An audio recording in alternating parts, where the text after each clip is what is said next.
Today's Poland and Lithuania, both active members of the EU and NATO, are bound by centuries-old ties.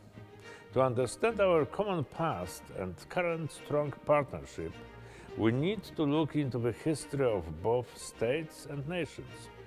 The Polish-Lithuanian relationship evolved from the Union of Krewo in 1385 to the Union of Lublin in 1569, whose provisions respected separate historical traditions of the Kingdom of Poland and the Grand Duchy of Lithuania.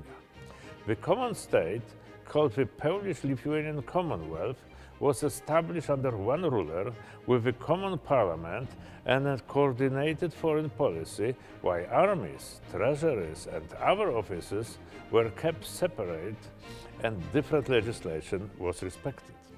We believe that the Commonwealth was one of the precursors of the European Union. At the end of the 18th century, the neighboring powers of Austria, Prussia and Russia came to pose a threat to the weakened Polish-Lithuanian state, unlawfully partitioning it in 1772. As a result, the Commonwealth lost a significant part of its territory.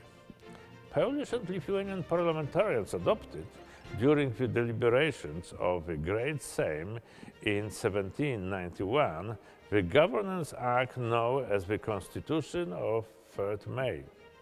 This progressive legislation was the world's second after the American one and Europe's first written constitution.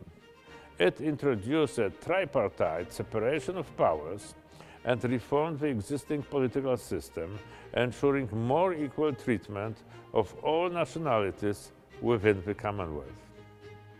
Adopted on 20th October 1791 by the Joint Sejm, the Mutual Pledge, two nations was an integral part of the Constitution of 3rd May and an act of utmost importance to the Commonwealth's political system. Equal representation for the Polish and Lithuanian citizens in the common state bodies confirmed a strong union between the two nations. Because of the Russian interference, the Constitution was abolished in 1793, followed by two more partitions. Poland and Lithuania reappeared on the map only in 1918.